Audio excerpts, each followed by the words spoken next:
Hello，大家好，歡迎收聽 Pantry Talk。Pantry Talk 係一個專為廣東話專業人士而設嘅節目，透過真實嘅商業新聞，幫你提升商用英語能力。今日我哋要討論一個突發嘅國際大事，以及佢對我哋亞洲市場嘅潛在影響。你可能覺得油價係一個好宏觀嘅議題，但其實對於亞洲大部分依賴石油進口嘅經濟體嚟講，油價嘅每一個波動都會直接影響我哋嘅運輸成本、生產成本，甚至係通脹。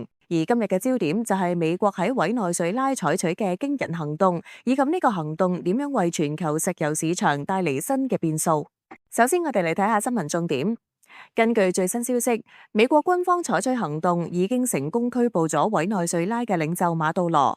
呢一個事件即刻引發咗巨大嘅地緣政治不確定性。不過市場嘅初步反應有啲出乎意料，國際油價只有輕微下跌。原因係目前全球石油市場本身處於供應過剩嘅狀態，而且委內瑞拉因為長年管理不善同埋基礎設施殘破，佢哋嘅石油產量已經跌到好低，所以短期內市場並唔擔心供應會中斷。但係對於亞洲經濟體嚟講，未來將會面臨油價波動嘅風險。委內瑞拉雖然擁有全球最大嘅已探明石油儲備，但係佢哋嘅開採設施嚴重失修。分析師就認為，長遠嚟睇，如果美國能夠成功穩定當地局勢，可能會吸引美國公司大規模投資，重建佢哋嘅石油產業。如果真係咁，委內瑞拉嘅石油產量喺未來幾年可能會大幅增加，長遠有機會拉低全球油價。不過目前嚟講，石油市場嘅短期前景充滿變數。好，了解完新聞背景之後，就到我哋嘅詞彙學習環節。今日我哋會學5個同呢單新聞密切相關嘅商業英語詞彙。第一個詞係 geopolitical risk。geopolitical risk 意思係地緣政治風險。呢個詞係指由國家之間嘅政治、軍事或者外交衝突所帶嚟嘅不確定性同潛在威脅。呢啲風險會直接影響到商業投資同金融市場。The recent events in Venezuela have significantly increased geopolitical risk in the energy sector. 第二個詞 oil reserves。oil reserves 意思係石油儲備。呢個係指已經被發現，並且喺現有技術同經濟條件下可以開採嘅石油總量。一個國家嘅石油儲備量係衡量佢長遠能源潛力嘅一個重要指標。例如 Despite having the world's largest oil reserves, the country's production is very low。第三個詞 sanctions 名詞，意思係制裁，通常係指經濟制裁。呢個係一個國家或國際組織為咗迫使另一個國家改變某種政策或行為而採取嘅懲罰性經濟措施，例如貿易限制或金融封鎖。例如 The lifting of sanctions could pave the way for foreign investment in the oil industry。第四個詞 oversupplied 形容詞，意思係供應過剩。佢用嚟形容市場上某樣商品嘅供應量遠遠超過咗需求量，通常會導致價格受壓。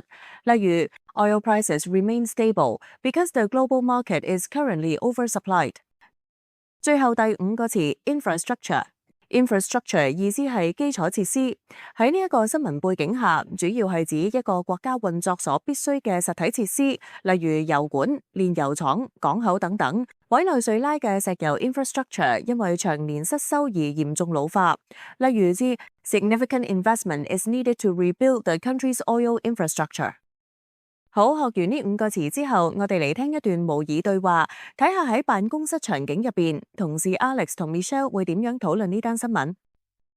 Morning, Michelle. Did you see the latest news about Venezuela? There's been a lot of discussion around it. I did. What surprised me is that oil prices haven't reacted much so far. It seems the market still sees supply as relatively stable. That's true. There's a lot of uncertainty, but supply levels are still high globally. That's probably keeping prices under control. Agreed. I'm more curious about what steps the U.S. will take next. That could have a real impact on future investment. Exactly. Until there's more clarity, I think companies will stay cautious and keep monitoring the situation. 希望頭先段對話幫到大家理解點樣應用今日學嘅詞彙。好，喺節目嘅最後，我哋快速重溫一次今日學過嘅5個單詞：geopolitical risk 地緣政治風險、oil reserves 石油儲備、sanctions 制裁、oversupply 供應過剩同埋 infrastructure 基礎設施。下次當你睇到相關嘅國際財經新聞時，不妨留意一下呢啲關鍵字，並且嘗試喺討論中運用佢哋。多謝你今日收聽 Pantry Talk，我哋下一集再見。